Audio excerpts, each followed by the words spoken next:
Bueno, entonces, muy buen día a todos. La verdad que fue una convocatoria que le hicimos con poco tiempo, porque muchas ganas de compartir todo lo que venía leyendo, pensando. El pensamiento no es una actividad solitaria. Eso es un invento de Descartes, que se sentaba frente a la estufa, pero el pensamiento es una actividad colectiva, es una actividad que hacemos con otros, en un idioma que es común, ¿no? Dentro de una historia, de una cultura. No es algo que exista aparte en la cabeza de alguien, sino que es una actividad que compartimos todos al mismo tiempo y paradójicamente nadie puede pensar por uno. Cada uno tiene que hacer su propio trabajo de pensar, pero ese pensar está siempre entramado con otros. Y creo que esto que hablo respecto del pensar, por supuesto, lo voy a plantear respecto de la vida en general. Vivimos entramados.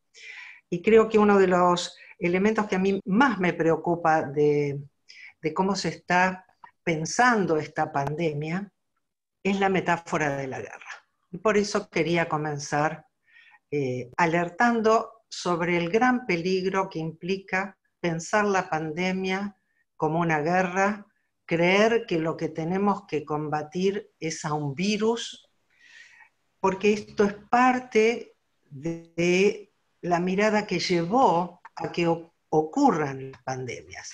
Esta idea de creer que nuestras acciones son inocuas y que podemos hacer cualquier cosa en el planeta porque pensamos al planeta como un recurso, a la naturaleza entera como un recurso para la productividad, que es el nombre perverso que se le da a las, voy a decirlo así, infames ganancias en este periodo neoliberal que estamos viviendo. Entonces, pensemos esta metáfora de la guerra, que nos toca de muchas maneras en relación a esto. Varios presidentes no se han privado, Macron, por ejemplo, pero no fue el único, de decir estamos en guerra, ¿no? Y como yo soy latinoamericana, no podía dejar de resonar en mí el estamos en guerra de Piñera de hace muy poco tiempo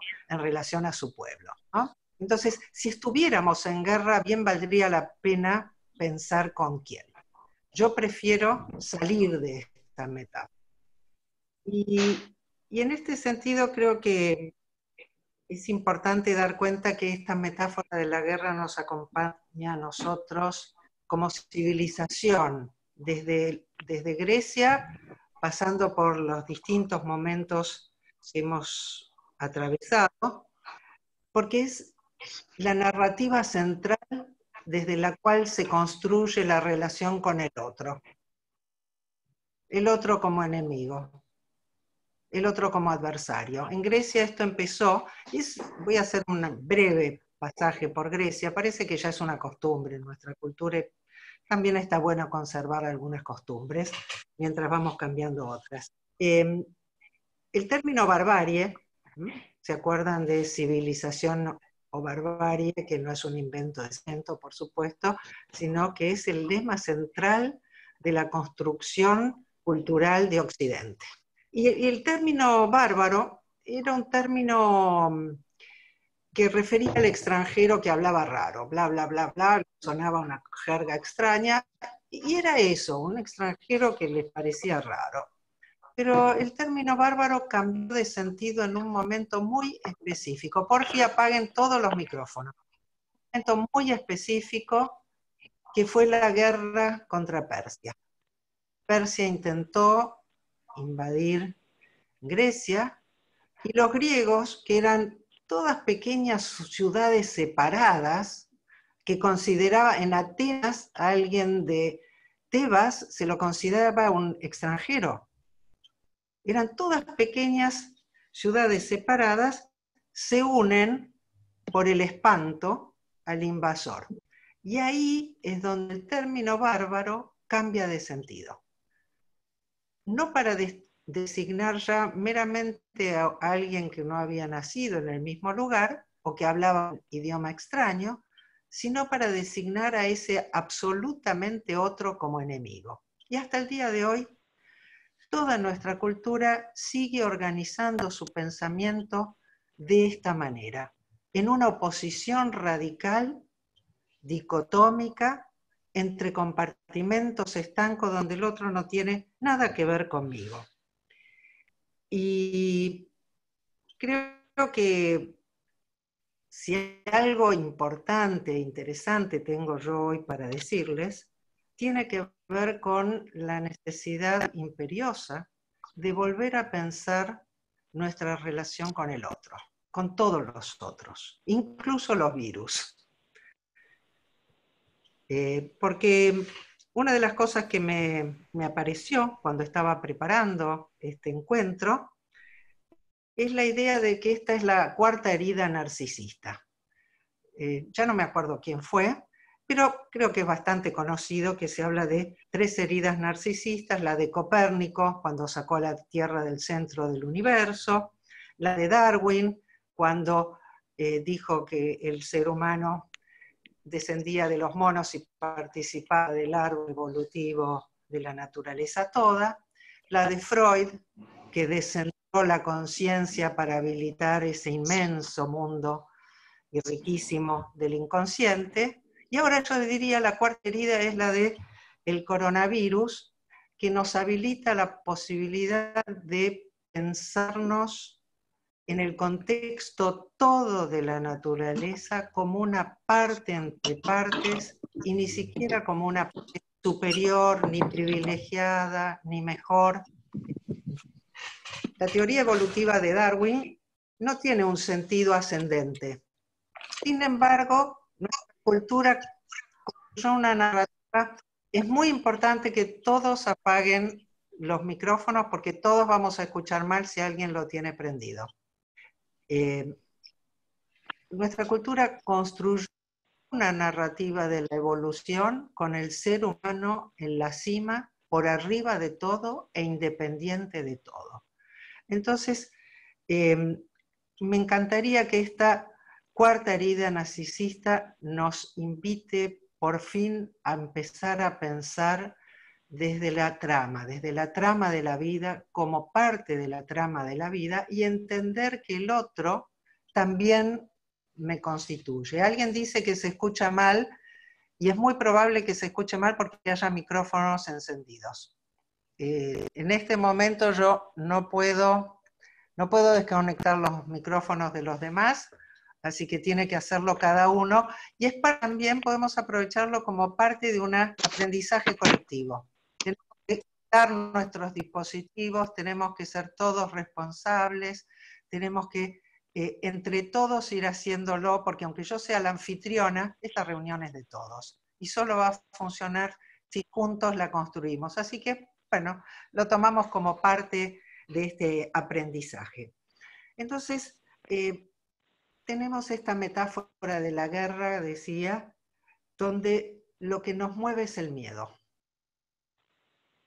El miedo es uno de los afectos más poderosos en todos los seres vivos.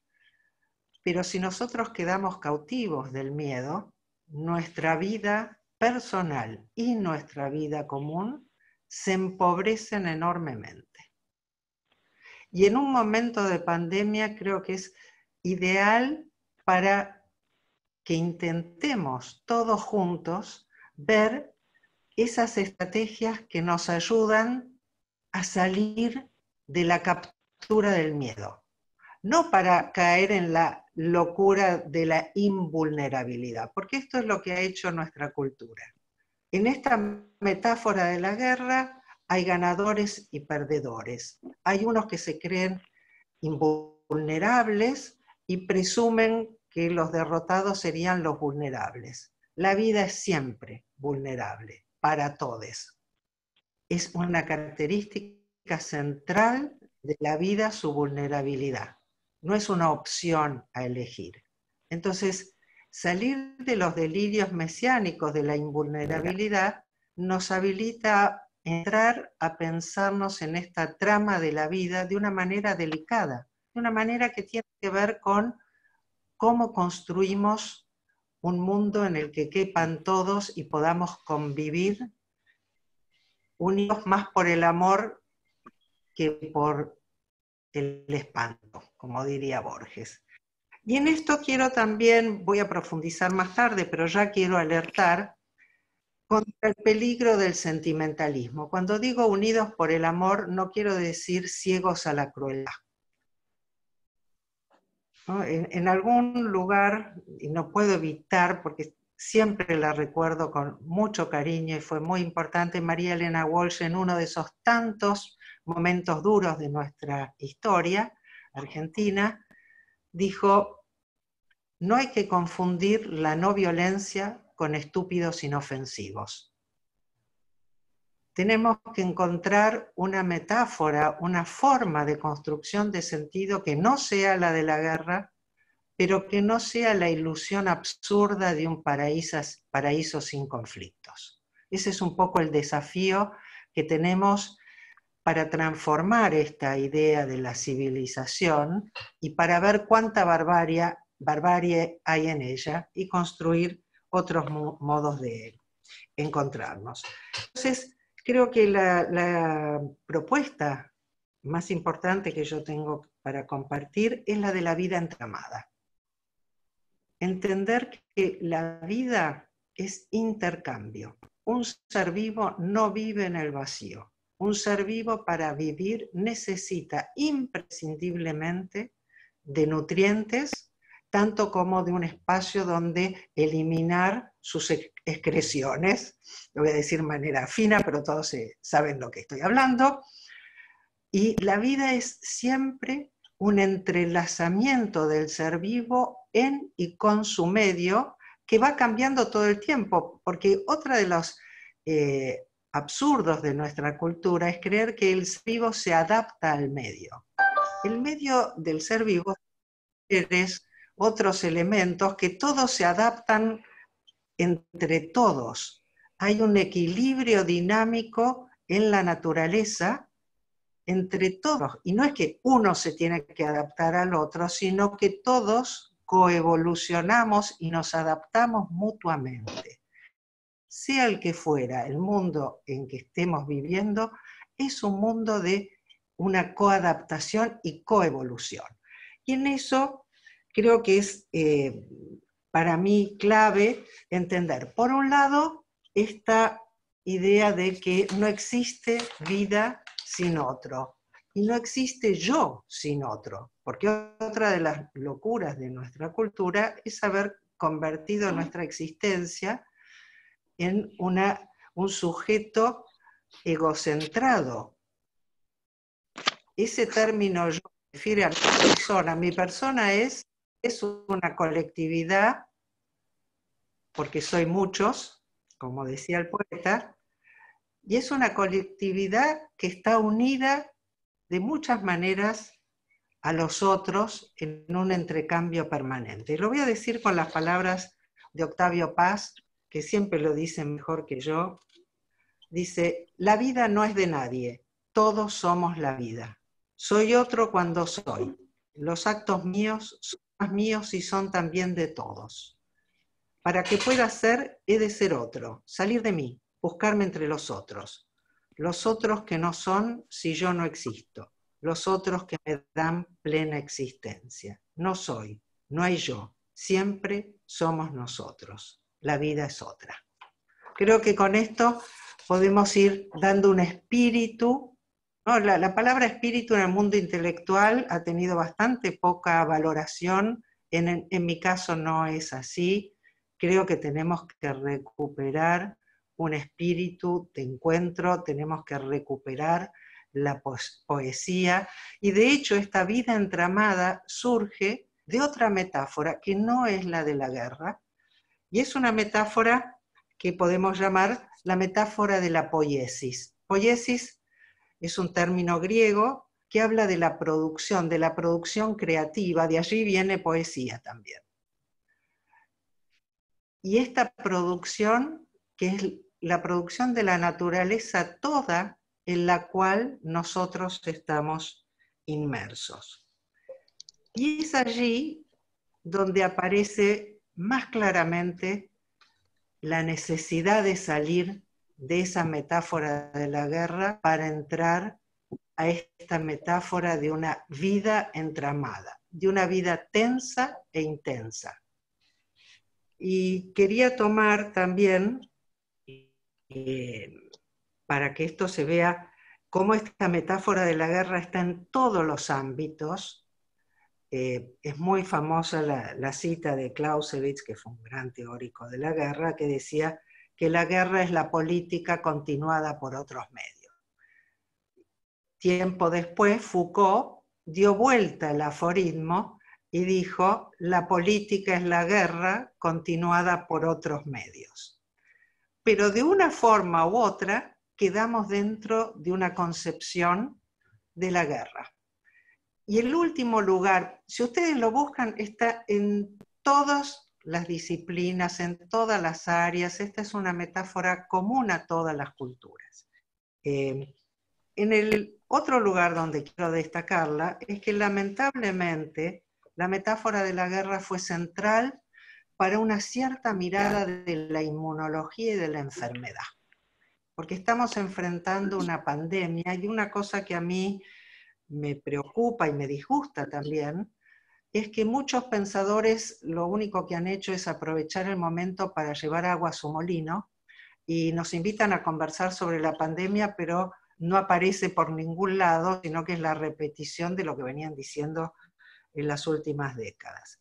Y realmente esta metáfora de la guerra tiene un peso enorme microbiológica de la vida.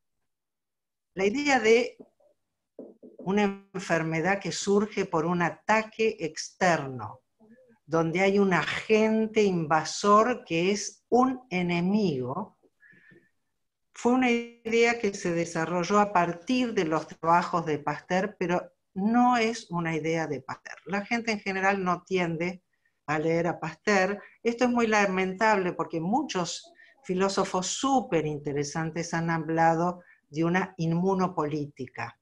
Espósito, lo han tomado muchísimos autores. Y sin embargo, nadie se molestó en ir a ver cómo nace estas concepciones en la inmunología, cómo nacen estas concepciones en la microbiología. Merece ser leído Pasteur. Y Pasteur decía algo que cualquier vecino puede entender. Será por eso que tampoco se lo lee tanto.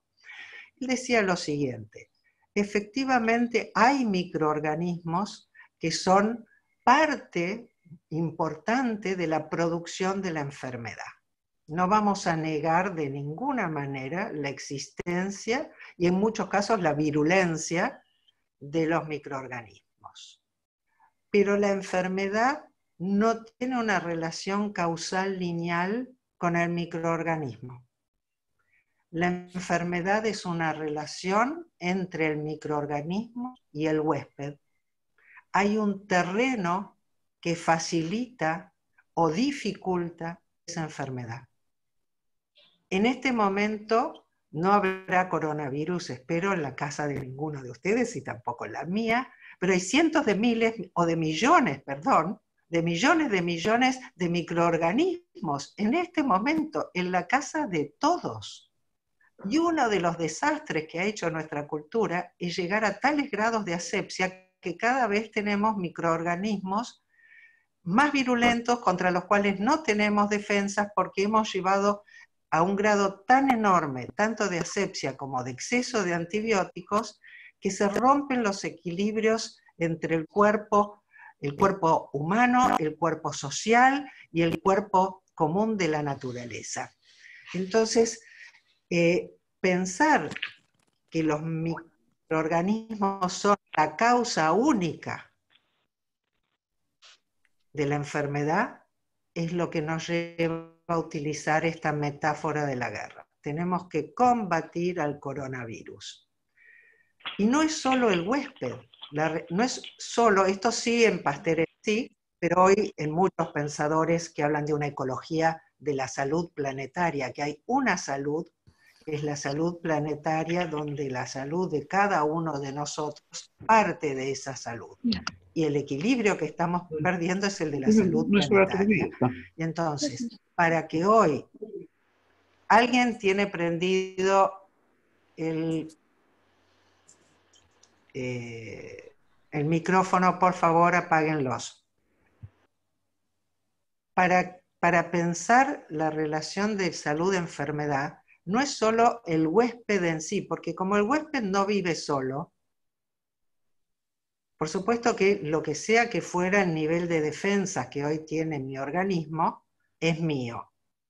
Pero, por ejemplo, yo tengo una obra social que es OSDE, que está dejando abandonado a sus pacientes, les ha cortado en muchos casos la asistencia, no atiende el teléfono en ningún lado, y no es OSDE solamente, muchas de las medicinas prepagas están haciendo lo mismo. En la Argentina, por suerte, el análisis de coronavirus lo hace una institución estatal, que es el Malbrán, y por suerte el gobierno actual ha reincorporado a muchos de los científicos que habían sido expulsados, son los que ahora están encontrando una genética del coronavirus. Digo, ¿cómo una enfermedad se desarrolla o no? Y mucho más en el caso de las pandemias, no depende solo del estado del organismo individual, sino de la relación de vida en un contexto donde hay o no hay salud pública, hay o no hay acceso a la salud, hay o no hay limpieza de las calles, etc. Entonces, no podemos entender ni ahora ni nunca la salud pública como un área aparte de la salud. Toda la salud es parte de la salud pública. Tenemos que comprender y pensar la salud en esos contextos más amplios y no en la concepción privatista de consultorio. Y esto no quiere decir negarle valor o virtud al consultorio, sino que cada quien cuando esté en su consultorio se piense y sea capaz de pensarse a sí mismo, a su práctica, a su paciente, en la trama de la vida, en la red en la que todos participamos. Salir de esos pequeños espacios minúsculos que concebíamos fragmentados. Otro aporte que yo creo que el pensamiento complejo puede dar en estos momentos y en todos los momentos, pero creo que en este momento es crucial, es el de ser capaz de pensarnos como un detalle en una trama y no como un fragmento, como una persona singular, profundamente ligada a los otros, y no como un individuo aislado que se asocia externamente con los demás. Y en este sentido, creo que es muy importante entender otro término de moda, que es el de la biopolítica, un término que acuñó Foucault también en investigaciones maravillosas, pero que se ha puesto, como muchas veces ocurre, en más o menos un guiño para decirle a otro que pertenecemos al mismo club. Pero la parte bio de la política parece haber desaparecido en muchos autores.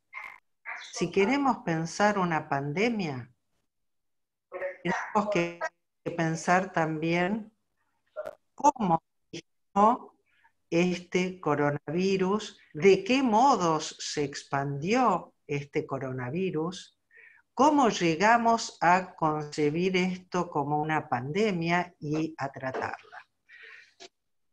Y entonces el bio va a dejar de ser un adorno del término política, y ahí el pensamiento que llamábamos intero transdisciplinario, que yo prefiero, tiene que tener un espacio muy importante, porque los corralitos disciplinarios son los que nos dificultan hoy pensar la trama heterogénea que liga a este virus con un murciélago, al murciélago con el tráfico de animales, al tráfico de animales con las macrogranjas, a las macrogranjas con el neoliberalismo. No es una cosa o la otra. Hay una política, efectivamente, porque hoy el agronegocio es uno de los negocios más importantes de la tierra. Entonces quiero contarles algo que creo que de los filósofos famosos, salvo Latour, ninguno tuvo en cuenta, ninguno se interesó, y a mí me preocupa esta falta básica de curiosidad, de sorpresa. Está aconteciendo algo nuevo. Hace unos días leí un texto preciosísimo de una premio Nobel rusa, Svetlana Alexievich, sobre Chernobyl.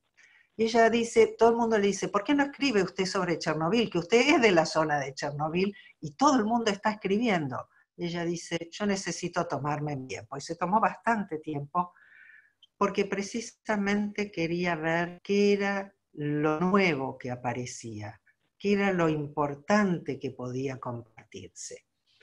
Y tenemos que darnos tiempo para salir de estos corralitos en los que habitualmente vivimos y empezar a hacer otros recorridos.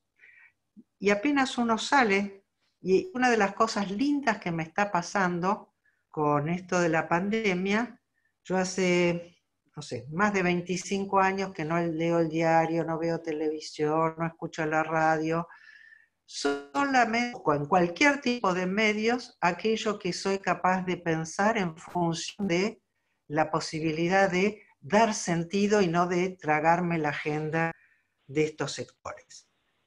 Pero pasó algo muy interesante, y es que algunos medios, no todos, pero algunos medios han empezado a publicar otra clase de información, ¿no? El río se revolvió, y esta es una característica de la pandemia, y es una característica bienvenida. Por supuesto, en el río revuelto, todos saben, aparecen las fake news, un montón de basura, etc. Pero también nos da la oportunidad de salir de los carriles estereotipados y respirar un poquito de aire fresco. Y en esto quiero contarles que esta pandemia, que para muchos parece una especie de milagro al revés, ¿no? Lo que en tiempos medievales se llamaba una desgracia. En vez de una gracia del cielo, una desgracia, pero siempre caídas del cielo. Pues no cayó del cielo. Y no solo no cayó del cielo, sino que viene siendo anunciada por muchos sectores, y no por sectores marginales o desconocidos. El año 2012, un autor que es David Quammen, publicó un libro, y ya ven publicando artículos, yo les doy el año 2012 porque es la fecha de publicación del libro. El libro en inglés se llama Spillover, en castellano sería derrame, y viene una sección que dice infección a pandemia. Les pido por favor, son muchos. Yo no puedo ver quién es el que tiene el micrófono prendido, pero está dificultando la vida de todos. Tómense un segundo cada uno, yo voy a tomar un poquito de agua, miren si su micrófono está prendido, si esto, apáguenlo. Vamos a hacer un ejercicio de cuidado mutuo amoroso. ¿Sí? Si no ven las herramientas, tocan la pantalla o tocan con el mouse, si están con una notebook, aparecen las herramientas y un dibujito de micrófono que les permite silenciarlo. Lo silencian y todos vamos a poder escuchar mejor. Les decía entonces que David Quammen publicó este Spillover, que es el derrame de las infecciones animales y la próxima pandemia.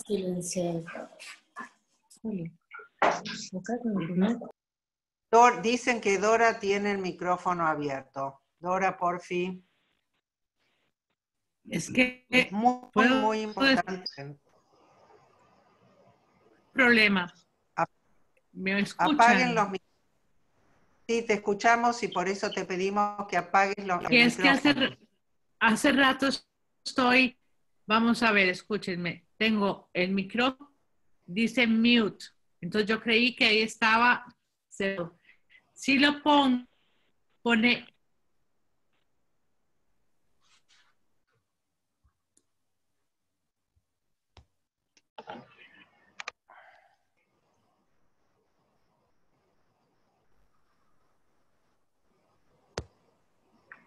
Pues ahora no me responde de ninguna forma. Así vuelvo a Ahora, entrar. si no, trata, exacto, sí, vuelve a entrar y listo. Y entonces les Me salgo decía, y en el vuelvo a año, entrar. por favor, en el año 2002, este señor no solo dijo que iba a venir una pandemia, dijo que iba a ser una pandemia de origen zoonótico. ¿Esto qué quiere decir? De una pandemia que aparece a partir de un virus que ha pasado desde los animales, de los cuales es huésped habitual y que en general no produce enfermedad, al ser humano. Dijo incluso que era muy probable que se originara en China, no necesariamente, pero que era muy probable, en el año 2012. También, desde hace varios años, otro autor muy interesante, que es Robert Wallace, en el 16 Wallace editó un libro que se llama, hago mi traducción porque no hay traducción al castellano, se llamaría Megagranjas, Megagripe. Este actor, Robert Wallace, viene trabajando en investigación muy seria, es la parte bio de la política, que hay que hacer honor, de los nuevos modos de producción agroindustrial. Si bien el capitalismo ha empezado hace muchos siglos, la invasión capitalista radical del campo, los modos de producción agrícolas, es mucho más reciente. Y sobre todo es mucho más reciente la mega industrialización del campo. La industria sojera, que todo el mundo debe conocer, que arrasa con todo, las nuevas formas de granjas animales que tienen cientos de miles de animales juntos y que se talan bosques y todo para construir estas mega granjas. Y Robert Wallace trabajó en la investigación de las causas y los desarrollos de las últimas pandemias, gripe aviar, etcétera, la gripe A, mostrando cómo están relacionadas con estos fenómenos de las macrogranjas. Y cómo las macrogranjas y la industrialización del agronegocio está relacionado con la tala indiscriminada, con la ruptura de los ecosistemas, con el cambio climático. Algo que además es bien interesante de tener en cuenta, todo el mundo, desde un lugar sentimental, que yo también lo tengo, pero digo, ese lugar sentimental tiene que ser una decoración y no el centro de la vida. Estamos contentos que vuelvan los delfines a Venecia, o en mi caso han vuelto muchísimo las mariposas a mi jardín, los cielos están más celestes, la NASA se la pasa mandando fotos de cómo ha disminuido la contaminación ambiental. Y acá tenemos las dos caras de la pandemia. Una cara tristísima, con muchos miles de muertos ya y cientos miles de contagiados, pero una cara también de disminución de la contaminación, reaparición y migración de otras especies, de otras posibilidades de aparición de la vida. Yo les recomiendo muy especialmente, hay una serie de documental de Netflix que es toda bellísima, pero en particular me gustaría que vieran el capítulo que refiere a los bosques, creo que es el 4, no estoy segura. Pero busquen el capítulo de Bosquet, la serie se llama Planet, Nuestro Planeta. Es una belleza toda, pero en el capítulo de Bosques muestran cómo se recuperó el ecosistema o se transformó, porque no es que se recuperó la ciudad después de Chernobyl. Cuando se fueron los humanos, volvieron las plantas, volvieron los animales. Y uno dice, ay, pero hay radiación. Se ve que los humanos son peores que la radiación.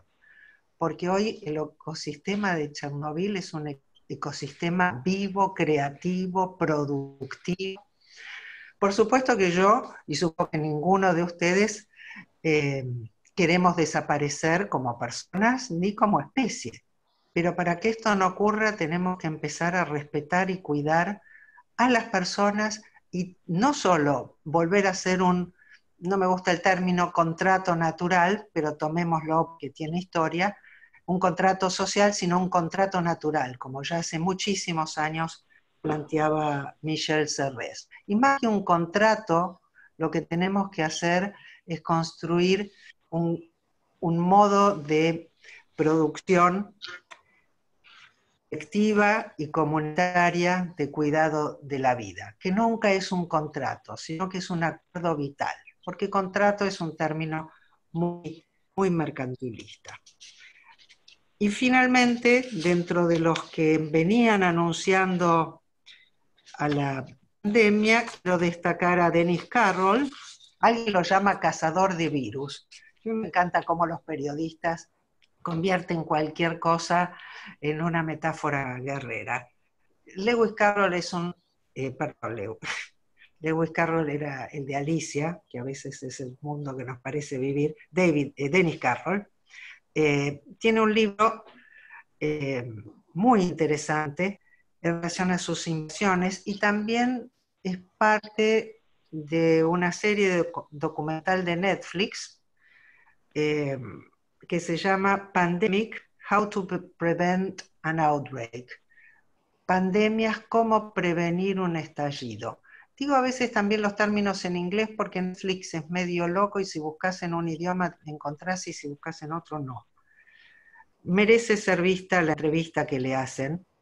Carroll dirigió la unidad de influenza pandémica y amenazas emergentes durante 15 años en Estados Unidos.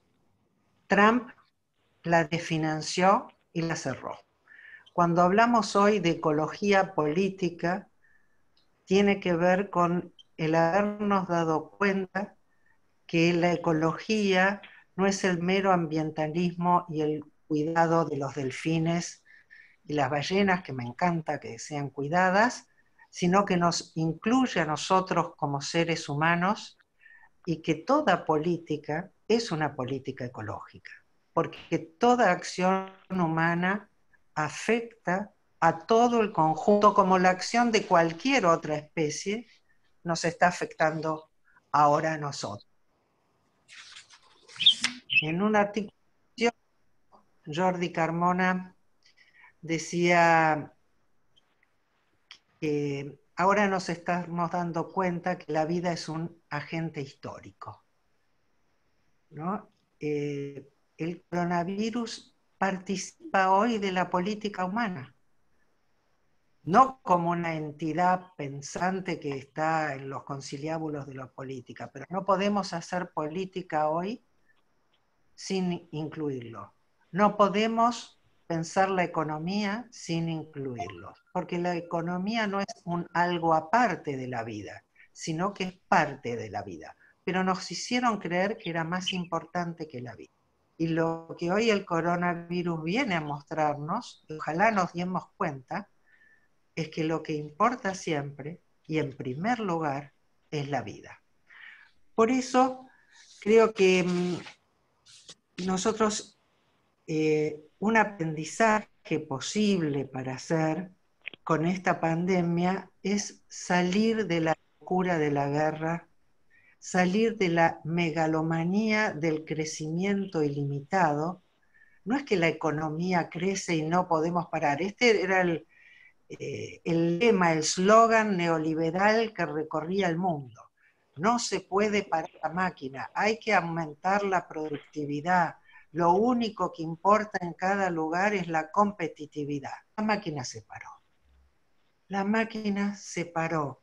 Y por favor no lo olvidemos. Y seguimos viviendo. Y tenemos que ocuparnos que los más vulnerables puedan seguir también viviendo. Pero está claro que la máquina puede pararse porque se paró. Y entonces, esta es una pequeña fisura, una rasgadura en el hechizo neoliberal. Si nosotros no operamos desde allí para profundizarla, tenemos el riesgo de volver de esta pandemia para seguir produciendo desde un modelo que va a generar la próxima pandemia en muy corto tiempo. Y entonces creo que darnos cuenta que no había un crecimiento económico. Se paró no fue el crecimiento económico, fue el engorde vicioso de una economía del despilfarro. Y lo que tenemos que generar es una economía de la nutrición y que sea capaz de acoger lo que efectivamente promueve la potencia de vivir y no engordarnos no solo a muchos comida, sino sobre todo con todo tipo de consumos que hoy vemos como totalmente superfluos, ¿no? Alguien posteó con mucha sabiduría que en este momento las personas más importantes de la Tierra son los sanitarios, los enfermeros, los que nos traen la comida, los campesinos, los que limpian la basura. Nadie necesita un CEO hoy. Nadie necesita un consultor financiero. Lo que necesitamos son todos aquellos que desde siempre cuidan la vida de todas las formas. Y en este sentido, yo para terminar la parte de mi exposición, quiero contarlos de un tipo de mirada, esta mirada de ecología política, esta mirada que para mí siempre está desde una perspectiva que suelo llamar complejidad, pero que tiene que ver con comprender la existencia en la trama de la vida, siendo todos partícipes de ella.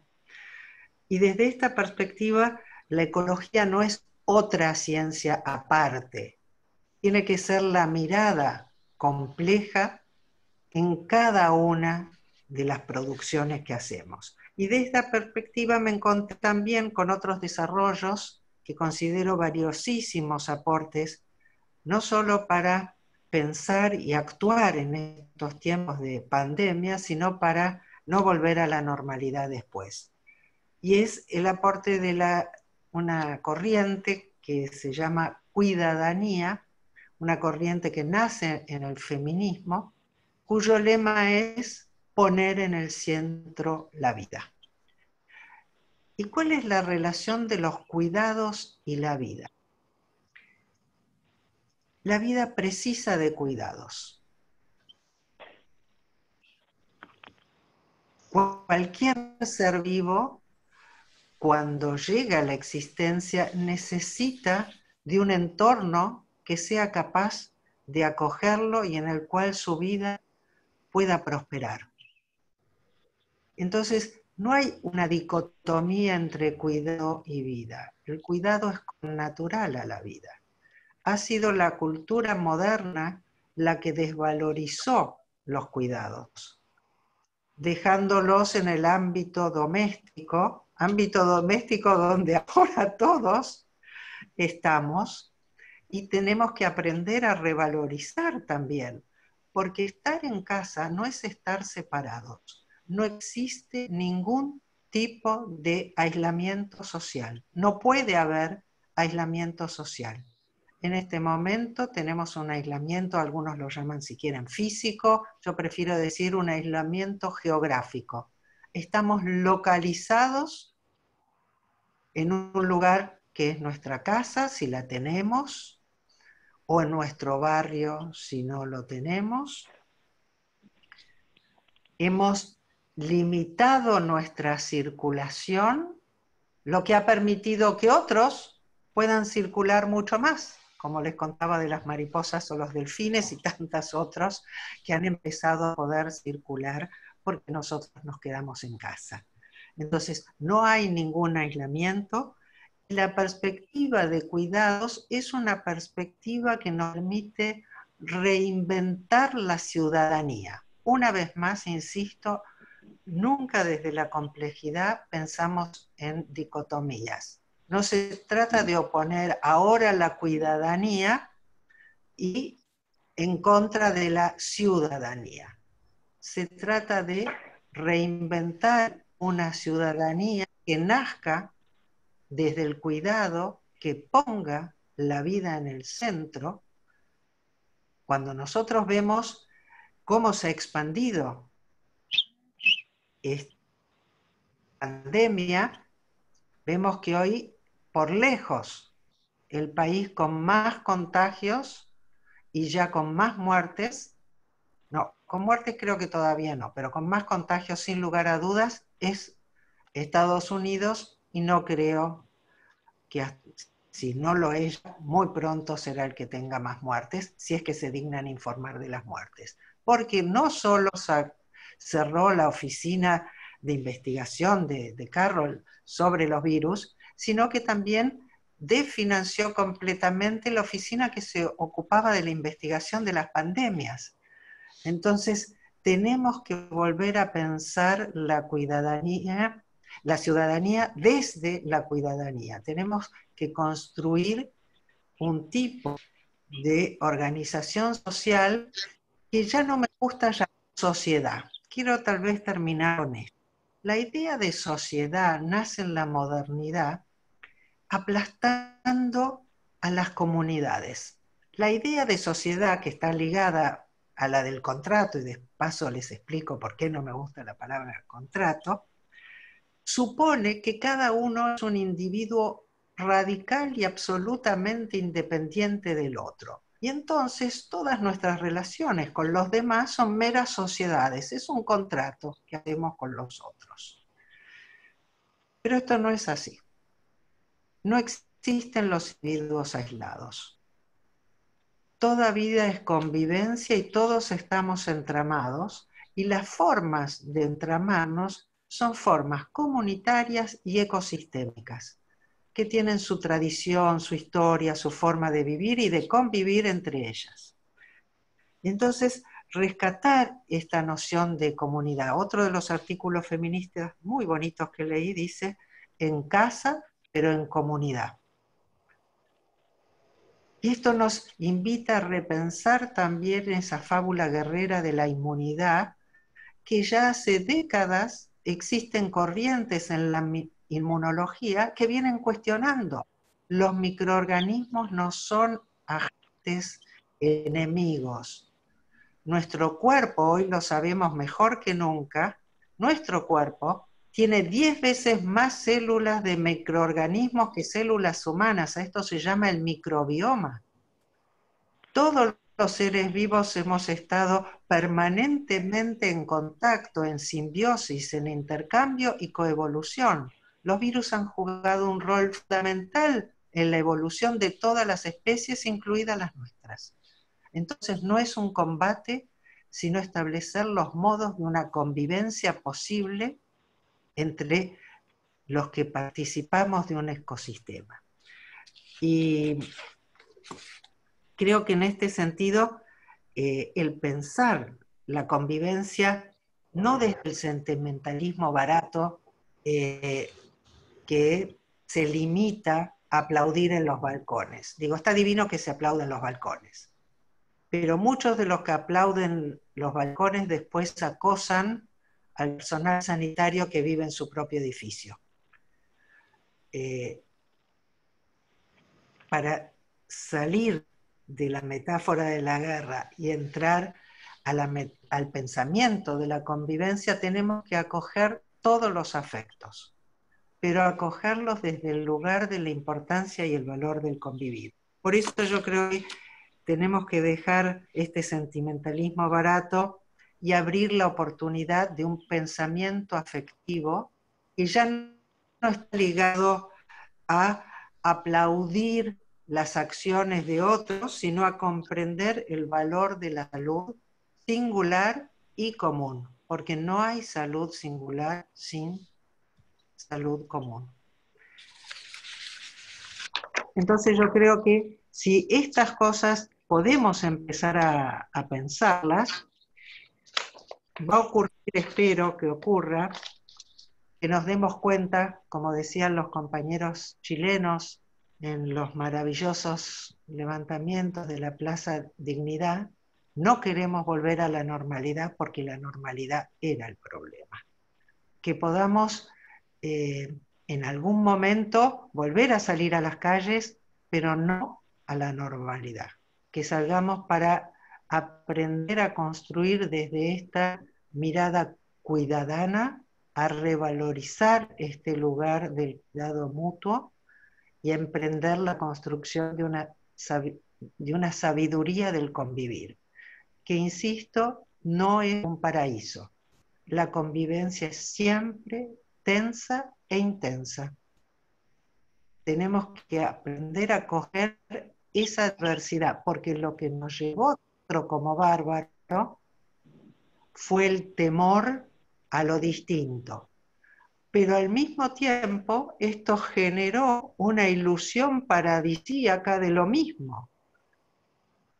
Y encerrados en lo mismo también perecemos. Entonces, creo que tomar este desafío tiene que ver con valorar la alteridad, ¿no? El cambio en nosotros mismos, saber que no ocurre nada en nosotros, sino es con otros. Y los otros son condición de posibilidad de mi existencia, como yo soy de la de los demás.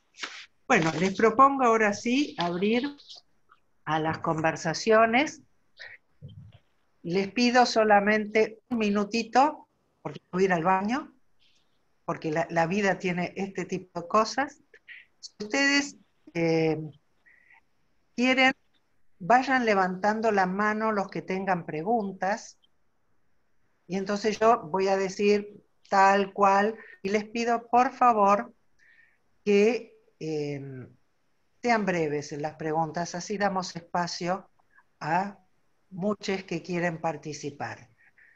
Así como nos pasó con el micrófono, que nos pase también con las preguntas, hagamos el ejercicio práctico, vital, de la convivencialidad. Que hablar de cuidadanía no sea un discurso, sino una práctica cotidiana, porque en los detalles está la vida. En las abstracciones solo tenemos palabras. Vuelvo en un minutito.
Aquí está.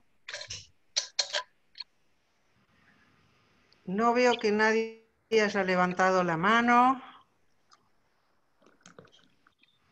¿Alguien quiere compartir algo, hacer alguna pregunta?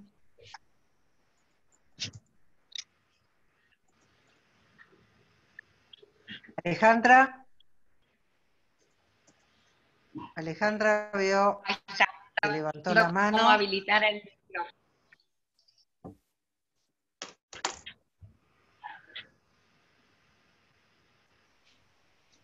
Sí, contanos qué querías compartir. Denise.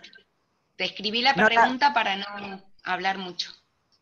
decila porque si no se me complica para verla. Me quedé pensando en las estrategias que hablabas al principio, desde lo macro, ¿no? Y desde, bueno, desde esta complejidad, que acuerdo totalmente y realmente me endulza los oídos, sin ser cursi, pero me endulza los oídos de escucharte y el pensamiento. Me quedé pensando en las micropolíticas. Si bien formamos parte de la comunidad y somos nosotros y estamos entramados, desde lugares pequeñitos, yo soy psicóloga, recién te escuchaba porque yo trabajo en la salud privada, salud mental privada, y esta tarea de hacer desde lo privado lo público es un laburo complejo, ¿no? Y con esto de la pandemia ni hablar. Entonces, ¿cuáles serían desde las micropolíticas cómo reinventar en lo macro, a nivel, Bueno, pensando en estrategia? ¿Qué harías vos? digo, ahí hay varias cosas que son muy importantes. A mí la distinción micro-macro política no me gusta. No me gustó nunca y ahora me sigue sin gustar. Hace un par de años me volví a encontrar con Sueli Roni, que fue una de las que hizo un trabajo muy valioso en relación al pensamiento de las micropolíticas, y le digo, es un término horrible porque parecería que las micropolíticas están en un mundo aparte, son una política chiquita y después están las políticas grandes. Y esta es una...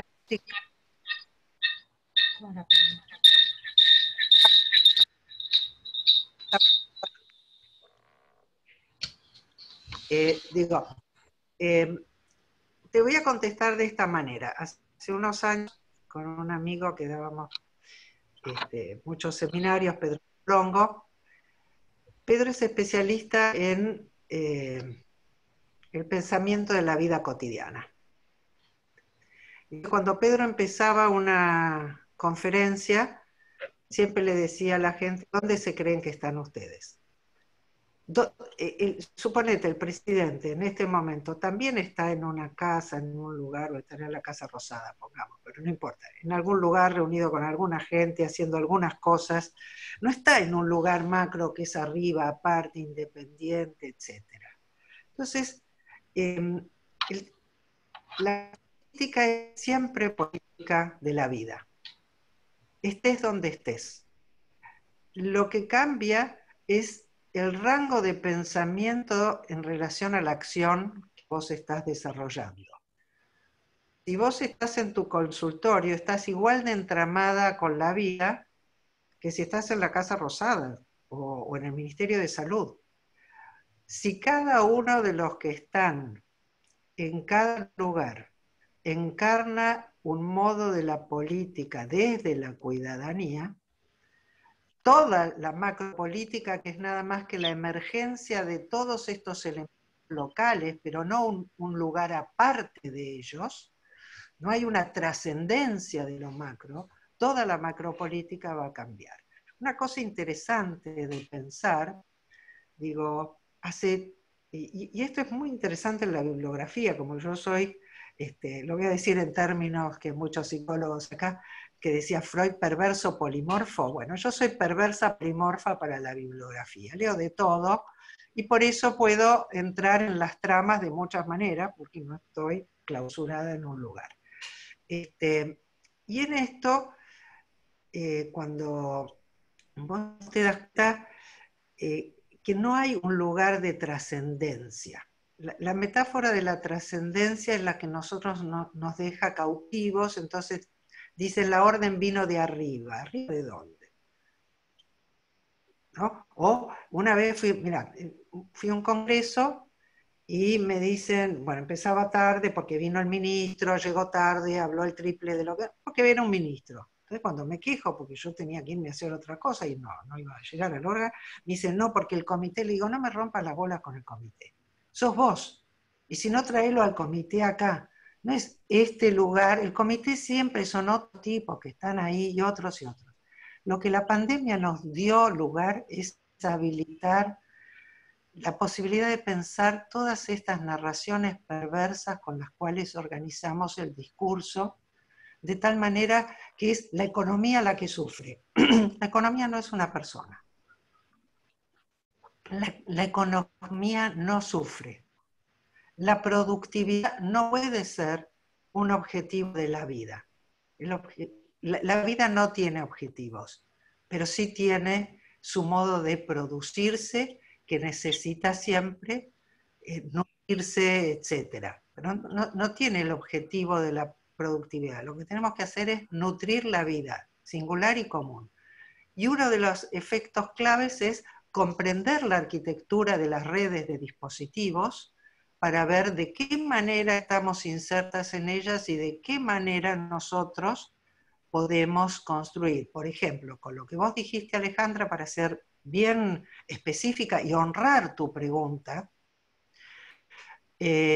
una de las cosas que ha dejado muy en clara esta pandemia es no solo la perversión de las empresas privadas de salud, sino la poca voluntad política que está teniendo el ministerio para ponerlas en caja, y sobre todo, para mí, la pésima calidad de las asociaciones profesionales, muchas de las cuales cerraron y se fueron, no atendieron más a nadie, no todas. La Asociación de Psicólogos de Buenos Aires por lo menos puso en su página web un repudio a lo que estaban haciendo las obras sociales, pero evidentemente no son organismos que están pensados para defender ni la salud pública ni a sus asociados.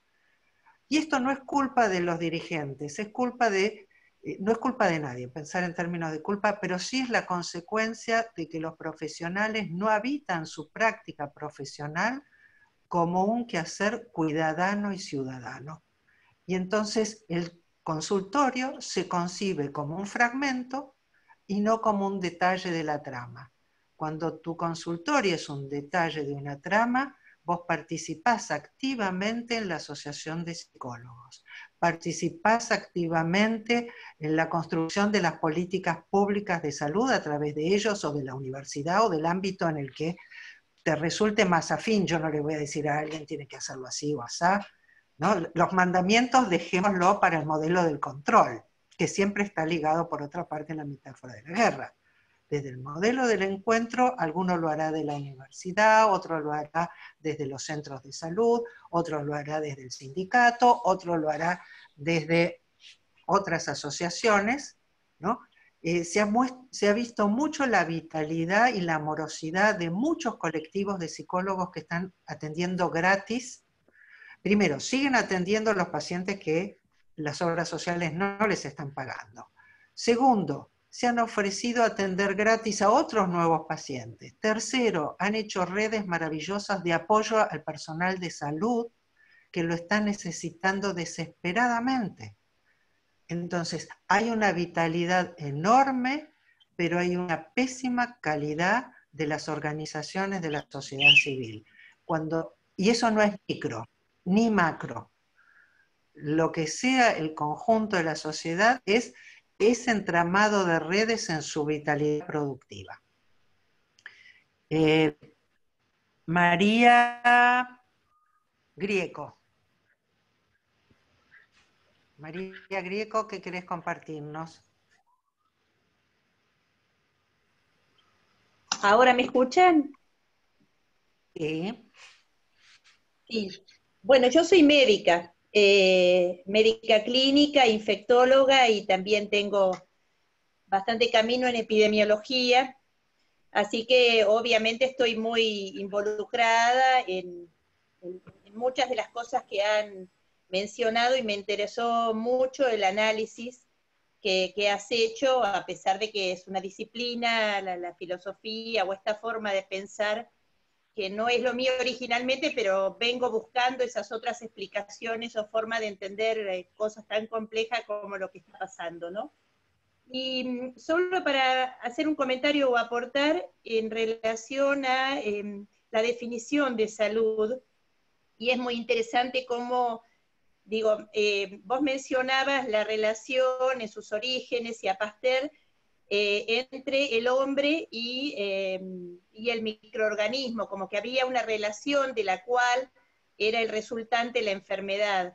Y creo que es muy interesante eso, lo que pasó en el tiempo, en realidad, porque a mí, más allá de que pueda ser un poco esquemática la forma de analizarlo, pero en esa época había una fuerte creencia, cuando uno mira los primeros libros de infectología o el enfoque de las enfermedades infecciosas, hay una definición muy interesante que es la de la tríada ecológica. Entonces es un triángulo con tres, digamos, intervinientes en el resultado que es la enfermedad, y es el agente, que sería el microorganismo si se trata de una enfermedad infecciosa, que puede tener, como decías, distintos grados de virulencia, o sea, cómo inclina la balanza cada uno de estos tres factores. El otro es el de el huésped, que también tiene su propia vulnerabilidad, y un tercer ángulo vértice de este triángulo es el ambiente. Entonces, en toda aquel enfoque de la tríada ecológica, todo un poco se analizaba en función de estos tres factores: el agente, el huésped y el ambiente, y podíamos fácilmente analizar distintas enfermedades, cuánta carga había aportado el huésped por su agresividad o por su virulencia, o la vulnerabilidad o el momento, digamos, de salud o histórico, cultural de este huésped, que en el caso de una pandemia, el huésped es la humanidad en sí, digamos, ¿no?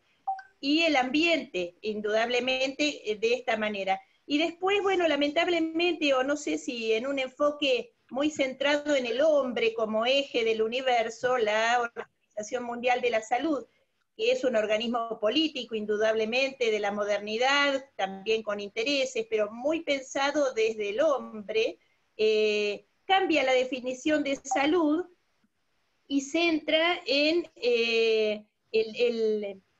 la definición es: salud es el completo, además terriblemente ambicioso, ¿no? Y muy creativo, que realmente es, diría que no solo utópico, sino es hasta una burla a tanta gente y tanta humanidad que realmente nunca puede acceder desde el vamos a esta definición, pero tiene una definición que dice: es el completo bienestar físico, psíquico y social. Entonces, no solo lo pone en un punto de inalcanzable, sino que pone al hombre como centro de toda la responsabilidad y causa de la enfermedad. Entonces digo, prefiero remontarme a ese otro concepto de 50 años atrás de la tríada ecológica, que por lo menos era más humilde desde el lado del hombre, y relacionaba un poco más con otras cuestiones que tenían, ¿no? Así que eso era un poco la reflexión, y te agradezco que me hayas recordado un poco esta forma de verlo. La agradecida soy yo por muchas cuestiones. Bueno, una de las ideas de hacer una charla era no solo contarles lo que yo venía pensando, sino recibir lo que ustedes estaban queriendo decir, aportar, etc. Y quiero comentarte dos cositas. Por un lado, la definición de salud de la OMS es completamente absurda, ¿no? Y el absurdo está en la palabra completo, ¿no? Cuando digo que el encuentro del ser vivo con el mundo es un encuentro tenso e intenso, digo, no hay ninguna completud paradisíaca y absoluta, y además el vivir es un devenir, con lo cual hay momentos que uno va fluyendo de muchas formas distintas, la posibilidad de expresar su potencia en el mundo que está dado. Eso por un lado. Segundo, por supuesto, es mucho mejor la mirada de la triada que quedarse solo con un ángulo, eso desde luego. Pero quiero aportar la idea de que la metáfora del triángulo no es buena, porque parecería que el ambiente está por un lado, la persona está por el otro lado y el agente está por el otro lado. Y una de las cosas que justamente no ha sabido pensar es la arquitectura de la complejidad. Yo no sé hasta dónde pude ser clara en la exposición, pero aprovecho este momento para insistir. Digo, hay una única y sola naturaleza a la que pertenece todo. Y por lo tanto, el ambiente no es uno de los puntos de un triángulo, sino la atmósfera general en la que estamos todos embebidos. Del mismo modo, digo, la relación huésped y microorganismo es una relación compleja que en muchos casos lleva a la simbiosis. En las últimas décadas la biología hay un desarrollo precioso de nuevas formas de entender la evolución que con el modelo patriarcal capitalista no de Darwin tanto, sino del darwinismo como fue apropiado en la cultura, de la presunta supervivencia del más apto, donde uno de los elementos claves de todas estas nuevas miradas y desarrollo tiene que ver con la simbiosis. Buena parte de la vida surge de la simbiosis. Entonces, cuando un agente es patógeno y cuando un agente se vuelve parte de uno, es una tensión que está siempre en juego. No es algo que está definido en sí. Este virus, coronavirus, no les hace nada. A alguno de nosotros, incluso de los seres humanos, muchos, y esto es una de las grandes dificultades contemporáneas, que muchos son asintomáticos. Así que para esas personas, ese virus no es ningún agente de enfermedad, pero que tienen ese virus, transmiten ese virus que puede ser agente de enfermedad en muy diversos grados para otros. Entonces, cuando nosotros salimos de la metáfora de la guerra que implica el enemigo absoluto y el amigo absoluto, pensemos, por ejemplo, en la inmunología, les decía. En la inmunología está bien claro, están los anticuerpos que son la línea de batalla contra los microorganismos, ¿no?, patógenos que nos invaden. Toda una línea preciosa que está muy ligada al pensamiento complejo, entre otros, puedo mencionar a Francisco Varela, produciendo en este nivel, vienen trabajando desde hace más de 40 años. Yo todavía estaba en el hospital italiano haciendo inmunología cuando leí las primeras cosas, y eso fue en el año 32, para que se den idea, sobre esta nueva corriente de las redes inmunológicas que conciben la inmunidad sobre todo como aquella faz del organismo que se ocupa de la regulación entre lo interno y lo externo, y de la propia identidad, ¿no? A mí la palabra identidad no me gusta, prefiero mismidad, porque es una identidad dinámica, que va cambiando, porque es una identidad, todos los seres vivos acogemos a otros seres vivos. Insisto, busquen, pongan, googleen microbioma, ¿no? Tenemos 10 células de microorganismos que humanas, las necesitamos. Si las bacterias que tenemos en nuestro intestino no produjeran vitamina K, nosotros no podríamos hacer todo un trabajo con el hierro, en las células de la sangre, etc. Son parte de nosotros. Y muchos de los que fueron patógenos se vuelven compañeros de ruta. Es siempre un vínculo tenso que va modificándose. Para que se den una idea, algo que me olvidé de contarles, es que es central el modelo del control, el modelo mecanicista con que se estructura la metáfora de la guerra en la modernidad, adopta muchas de las características del modelo mecánico. Y entonces es muy importante entenderla. Y cuando estás entendiendo esto, para un sistema mecánico, cualquier cosa que viene de afuera es destructivo. Metáfora fácil, un reloj, todas, bueno, ahora ya los jóvenes no usan reloj, pero los conocen, ¿no? Yo todavía soy vieja, además lo tengo en mi muñeca, tienen ahí mi reloj. Mi reloj está bien cerradito. Y está bien cerradito para que no le entre nada. Cuando le entre algo lo va a arruinar. Eso es lo que es un sistema mecánico. No puede incluir nada del afuera. El afuera es puro error, patología, desgracia, enemigo, como les guste llamarlo. Un sistema vivo no tiene esa relación con el mundo.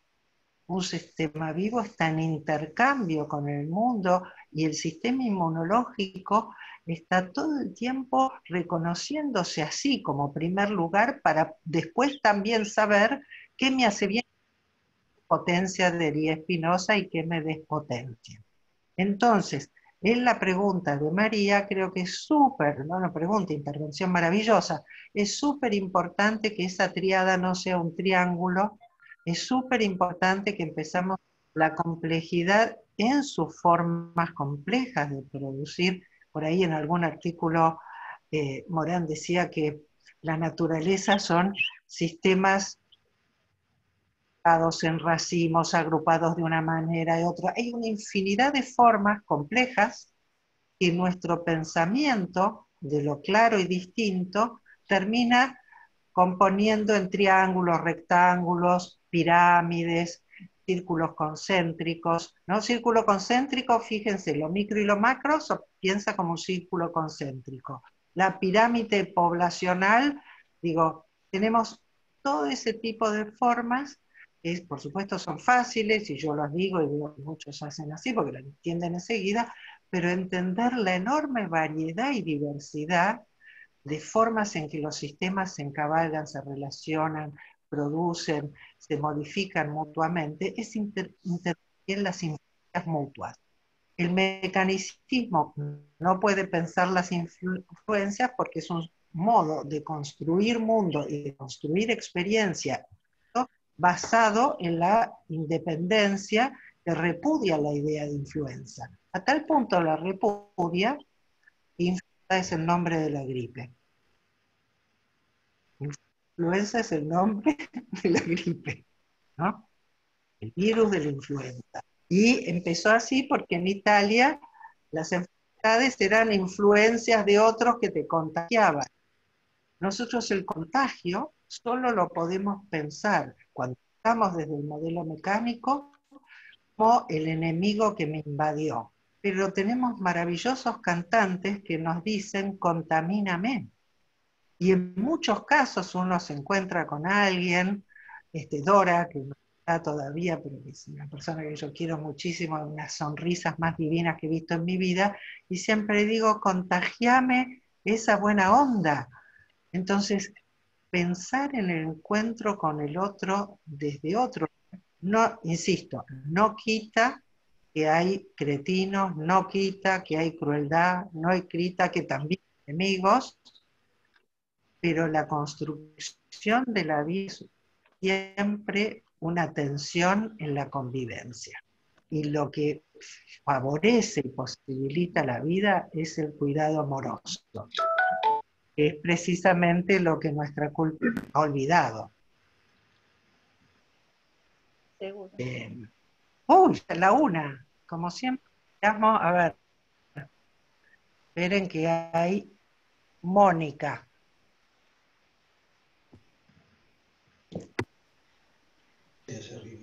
Sí, soy Ricardo. Gracias por la posibilidad. No.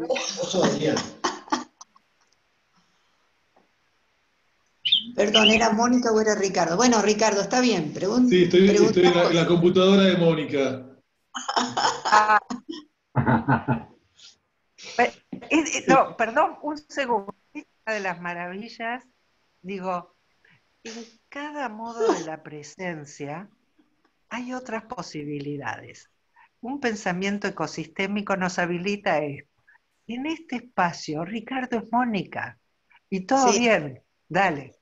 Y además Mónica es Adrián, porque estoy trabajando desde esta computadora.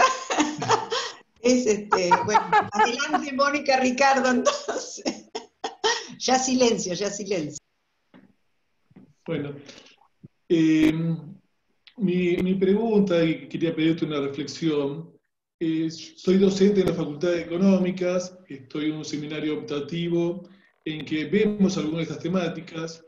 Digamos, veo que los alumnos en un porcentaje significativo tienen una mirada distinta, fundamentalmente a partir del cambio climático, y empiezan a ver también esta misma circunstancia, digamos, que hay que replantear el modelo predominante, el paradigma predominante, pero a su vez estos alumnos participan en una vida académica en otras cátedras, otros espacios, y después ingresan a distintos ámbitos laborales, con lo cual esto queda como alguna idea utópica, linda, y son de alguna forma cooptados por el pensamiento predominante. No sé, alguna reflexión sobre, digamos, la responsabilidad que tiene la academia en este tema, y alguna reflexión de qué hacer, digamos. Digo, es algo duro lo que voy a decir, pero como es tan duro, voy a colchonar un poco lo que voy a plantear para que se pueda escuchar. Digo, inevitablemente la academia tiene que ser, ha sido siempre, un instrumento del poder. Mucho de lo que yo hoy he podido decir tiene que ver con investigaciones, por un lado, del feminismo, o no siempre del feminismo, pero que fueron muy difundidas por el feminismo, y muchas sí hechas por mujeres. Sobre el tema de la democracia en Grecia, la metáfora de la guerra y demás, Nicole Loró ha sido una guía fundamental para mí. Ella es una académica. Digo, no es que no puedan ocurrir estas cosas en la academia. Como este pensamiento de los triangulitos y los circulitos y qué sé yo, no nos dejan ver una cosa dentro de otra. Y no nos dejan ver las contaminaciones de una cosa por la otra. Entonces, Nicole Loró, casi todos los que mencioné, son académicos, pero son ese 10% que soporta la academia de gente que hace otra cosa. Yo misma soy académica, aunque nunca fui full time, lo cual agradezco a la vida, aunque mucho tiempo me dio mucho sufrimiento por el tema económico, y lloraba, o no lloraba, pero soñaba full time, y a esta altura que ya no lo necesito ni lo quiero, me alegro de no haberlo tenido. Pero sí, efectivamente, la academia es parte central de la legitimación de un modo de la construcción, producción y legitimación de un modo de pensamiento mecanicista, pero también es una oportunidad para muchos de construir desde adentro una transformación. Porque la transformación, de vuelta, si uno sale del movimiento de la oposición, puede perfectamente pensar la transformación desde adentro, pero con cambios muy radicales, y en algún momento se plantea también la necesidad de decir, necesitamos otra clase de instituciones, necesitamos otra clase de formas de producir. De hecho, no sabemos cuáles van a venir, pero como a mí siempre me ha gustado mucho estudiar la historia, no para creerme los cuentos, porque no creo que exista una historia objetiva ni demás, pero me habilita a pensar muchas cosas. Y en la historia de la ciencia en particular, por ejemplo, en un determinado momento, como las universidades estaban cautivas dentro del sistema clerical medieval, se inventaron las academias científicas, que eran espacios donde podía pensarse por fuera del cepo mental de la iglesia. Hoy, en muchos casos, y esto creo que es una de las discusiones, así que te agradezco, Ricardo, esta pregunta importante. Muchos están revalorizando la ciencia, lo cual me parece genial, si es en relación a la fake news y la promoción de la basura de polución informativa que tenemos. Pero esta revalorización de la ciencia es muy peligrosa si nosotros creemos que la ciencia es una sola cosa. Y la ciencia es un campo de disputas, de miradas, paradigmas, teorías, que están siempre encarnados en personas, colectivos y comunidades con muy profundas diferencias. Entonces, pongamos con lo que trabajamos hoy, una mirada inmunológica que yo llamo miope, que es la que solo ve la relación antígeno-anticuerpo como la guerra, es una mirada posible y no es una mirada inútil. Porque si eso mismo, y esto va a la pregunta anterior de lo micro y lo macro, yo como bioquímica puedo perfectamente pensar la relación antígeno-anticuerpo, focalizar en ella, pero sin perder la trama de que ese antígeno y ese anticuerpo no son moléculas químicas en abstracto, sino que existen en un organismo, que existe en una trama, etc. Entonces, ahí voy a estar, que es lo que hacía Varela, pensar las redes inmunológicas en la relación del organismo con el ambiente en el que convive. Y en este sentido, insisto, muchas de las prácticas de lo que es la ciencia hasta ahora son prácticas y teorías capturadas en un modelo que también está cambiando y que probablemente vaya a cambiar en parte desde adentro, en parte creando nuevas instituciones y nuevas formas de compartir saber de muchos tipos. Y como esto es importante porque hay mucha gente que se deprime. Los cambios no vienen cuando uno quiere. Los procesos personales, históricos, etcétera, tienen sus tiempos. Entonces, es una posición moralista muy fea. El moralismo siempre es muy feo. Y en este sentido, yo soy muy amiga de Spinoza, para decirlo de alguna manera. Creo en la ética de la vida. Hay que darle tiempo a los procesos y también hay que saber que no conocemos la dinámica de este proceso, porque mucha gente se deprime y dice, ¿cuándo va a venir ese cambio? Porque está pensando linealmente. Y yo estos días recuperé una historia muy bonita de el momento, porque está muy, muy bien documentado, el momento en que, lo voy a decir, entra en ebullición el tema de los derechos civiles, en particular de los afroamericanos en los Estados Unidos, que es el momento en que una mujer decide que no va a aceptar el apartheid de los colectivos y que se va a sentar en cualquier lado donde ella le dé la gana y no donde se ubican los negros. Y a partir de ahí se hace un levantamiento brutal. Hoy hay mucho movimiento de muchas formas en todo el mundo. ¿Cuándo van a converger para producir otra cosa? No lo sé. Pero apostar a la vida no es apostar al futuro. Apostar a la vida es algo que hacemos cada día. Entonces, cómo evolucionemos va a depender de cómo vayamos trabajando todos. Le dejo a Adrián Marcenac, que es Mónica. No, no es Mónica, no me acuerdo quién, pero vos sabés quién es. Poné el micrófono. Ahí, ¿me escuchás, Denise? Ahora sí, Adrián Marcenac, que es Mónica. Bueno, muchas gracias. Bueno, antes que nada, muchas gracias por haberme permitido compartir este tiempo con todos y con todas y esta lucidez de tu pensamiento para entender más que nada la complejidad. Y pensando en esto último que comentabas, respecto de no pensar en el futuro, pero sí pensar en un presente comprometido con todo lo que podemos hacer cada una y cada uno de nosotros en los espacios que ocupamos.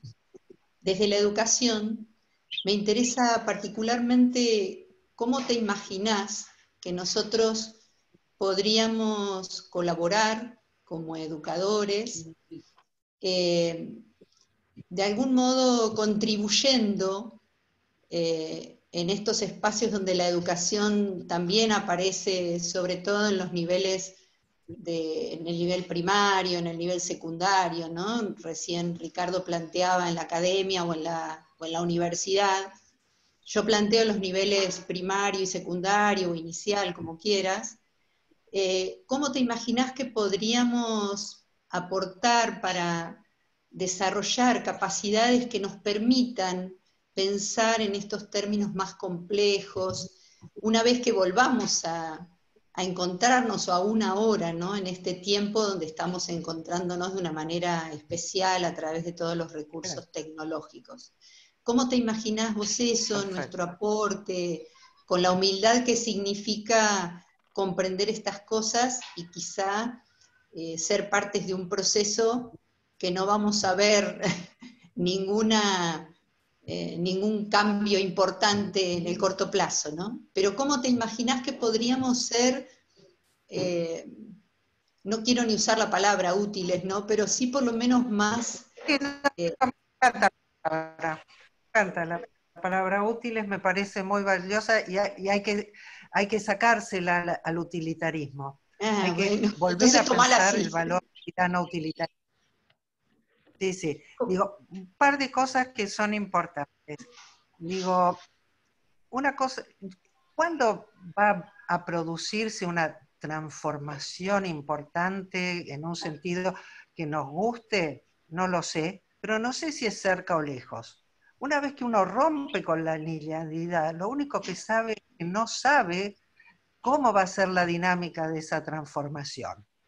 Hay momentos que hay ciertas cosas que se sienten, ¿no? Uno va percibiendo, yo leo mucho en inglés, leo mucho publicaciones de distintos lugares del mundo, y voy percibiendo que increíblemente hoy el cuestionamiento al capitalismo, a las versiones salvajes neoliberales, está siendo cada vez más extendido en muchísimos ámbitos. Entonces, ¿qué clase de cambios o no va a haber? No lo sé. ¿Y cómo van a ir dándose en cada nivel? Tampoco. Pero con respecto al futuro hay dos cosas. Creo que es importante no quedar cautivos, porque los que son los dueños de la narrativa del futuro son los que hacen planes. Es el modelo mecanicista, neoliberal, etcétera. Permanentemente nos cautivan con las narrativas del futuro y nos hacen deshabitar las experiencias transformadoras posibles del presente. Fíjate, por ejemplo, en el caso de la escuela hoy. Las escuelas en Argentina, digo porque hay gente de muchos lugares, no están dando clases en la escuela, pero están utilizando todos los medios virtuales. Y acá se ven dos cosas, buenas y malas. Por un lado, que hay en muchos docentes, pero ya empieza a haber también mucha reflexión muy interesante y crítica a lo que yo llamo productivitis, ¿no? Una inflamación de la productividad, que es la característica del modelo en que vivimos. Y entonces no se trata de inundar de tareas a los chicos en la casa, que entre paréntesis muchas veces es lo que piden los padres porque no los aguantan, sino de habilitar esta oportunidad de encontrarnos con los chicos para pensar junto con ellos todas las cosas que hoy están produciendo interés, curiosidad, dificultad, etcétera, en una construcción de pensamiento que no se guía por los programas y el día que volvamos a la escuela si cumplimos no sé con qué cosa. Y esto para ahora y para siempre. Digo, hay mucho que repensar. Yo la semana que viene ya empezamos el seminario virtual, que ahí va a durar 4 meses y voy a tener un montón de tiempo para trabajar esas cosas. Tengo hace tiempo insistiendo en una transformación de la educación para pasar de los modelos de la reproducción, que están siempre ligados a la planificación, a los modelos de la investigación, que están ligados a las situaciones de vida, la complejidad, las posibilidades de aportar, la construcción de la comunidad, etc. Entonces, esta también es un desafío interesante en cualquiera de estos ámbitos. Aquellos docentes que vienen preparándose para tener un encuentro distinto con los alumnos son mucho menos cautivos de la productividad y hacen lugar en sus encuentros actuales a las angustias, las necesidades, los valores. Una posteó ayer en Facebook que me emocionó mucho, una amiga decía, los chicos le decían, estamos extrañando el lápiz y el papel, ¿no? Poder aprender Fíjense que nosotros, en muchos casos, cuando se habla de lo educativo, yo insisto mucho, estudiamos especies que no existen en nuestro país o en nuestra ciudad, no conocemos las plantas de nuestro jardín, conocemos los problemas climáticos de Europa y por ahí no de nuestra ciudad. Digo, hay toda una transformación por venir, pero insisto, esa transformación no es algo del futuro cuando todos nos pongamos de acuerdo en un modelo mecánico de qué es lo que hay que hacer. Muchos lo están haciendo desde hace mucho en las aulas todos los días, porque pasar de un modelo reproductivo a un modelo de investigación es hacer ya. Si además tenés la suerte de tener un colectivo de docentes en tu lugar para producir juntos y trabajar desde distintas miradas, mucho mejor todavía. A veces con la ayuda de las autoridades, a veces en contra de las autoridades. Cuando hablo de que la vida es siempre tensa e intensa, digo, nosotros participamos activamente en la construcción de nuestros ecosistemas. Cuanto más nosotros estemos hechizados por lo que presuntamente deben ser las cosas, menos a jugar. Chicos, es tardísimo, yo tengo que ir a cocinar, porque ahora estamos con coronavirus, tengo montones de trabajo doméstico, además de todo lo demás. Les súper agradezco. Alguien me pidió que pusiera las citas, los autores que fui mencionando y todo. Yo grabé esta reunión, la voy a subir a Facebook, les voy a mandar a todos los que están inscritos por mail también el link para que la tengan, y debajo del video, en la descripción de YouTube, voy a poner todas las recomendaciones bibliográficas. Cualquiera que necesita directamente, que quedaron más de 100 personas afuera, que no tuve tiempo de decirle disculpas, se acabó el lugar, así que les voy a contestar, bueno, me va a llevar un montón de tiempo todo esto, y bueno, si alguno se copa con seguir las conversaciones en el seminario intensivo, a mí o a Nat, que es la organizadora, o cualquier cosa que veamos de cómo, la pregunta de Alejandra fue importante, que es, yo la traduciría así, ¿cómo construimos comunidad? No es lo micro y lo macro, es cómo construimos comunidad. Acá hay gente de toda América Latina, tal vez alguien de algún otro lugar, porque a veces ocurre que hablan español y se inscriben de Suecia o de Japón, me ha pasado, digo, ¿cómo construimos comunidad y cómo vamos produciendo en el día a día desde esta mirada? Porque no es una mirada futuro, ni es una mirada que exige de otra cosa más que conectar con la experiencia, habitarla con los otros y seguir construyendo. Así que les agradezco un montón. El chat también lo voy a descargar para ver si hubo preguntas o cosas importantes, así que lo voy a tener. Me da mucha envidia que Lucía está tomando mate, pero bueno. Gracias a todos, gracias por la onda y sigamos dando y cuidemos.